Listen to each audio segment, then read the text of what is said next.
Harper Audio presents Alfie and George by Rachel Wells. Read by Edward Killingback. Chapter 1. What on earth is that? I looked at Snowball, my cat girlfriend, then at the creature. We were standing by the wooden fence that surrounded the garden of our holiday home, staring at the strange creature roaming around on the other side. It was quite plump, had a very sharp beak, spiky fur which looked feathery, and small, mean eyes. It made a funny, high-pitched noise as it eyeballed us, pecking in our direction. I backed away nervously. "Oh, Alfie, it's just a hen. You must have seen one before." Snowball laughed. I took offence, though in actual fact I hadn't seen a real-life chicken before. But I was supposed to be the man in the relationship, so I tried to square up. "Hiss," I said. There, that'd show him who was boss. But then the hen rushed towards me, wobbling its tiny head and flapping its wings. I jumped back. Snowball laughed again and tickled me with her tail. "It's harmless, Alfie, honestly." I certainly wasn't convinced. "Well, you don't get many hens in London," I huffed, stalking away. We were somewhere called the Country, and very nice it was too.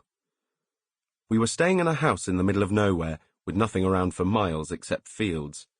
My family, Jonathan, Claire, and Summer, and Snowball's family, the Snells, Karen, Tim, Daisy, and Christopher, had rented a house for a week, and they had brought both me and Snowball with them. Cats don't normally go on holiday, so we felt very lucky. When I told my friends, the neighbourhood cats, they were shocked. But we were having a lovely time so far, and I thought that perhaps us cats should holiday more often. "A change is as good as a rest," my first owner Margaret used to say, and she was right. It was just what the vet ordered. The house itself was large, with 5 bedrooms, and there was a lovely open fire in the living room, which Snowball and I curled up in front of in the evenings. It was very romantic, although we had to be careful, as sparks jumped out every now and then, once nearly singeing Snowball's beautiful white tail. We had been told that, if we went out, we mustn't leave the garden. Our humans were worried about us getting lost, as if that would happen. But so far we had obediently stuck to exploring said garden and doing as we were told. It was a good size, pretty, with lots of interesting bushes and flower beds. There was enough to keep us occupied, as it was much bigger than the small back garden I had to put up with in London. However, beyond the garden, where the chickens lived, was the lure of some very lush fields. It was a big temptation for an inquisitive cat like me. Snowball was less impressed. She'd been a rich cat before she moved to Edgar Road, my street in London, and her family had had an enormous garden in their old house in the country.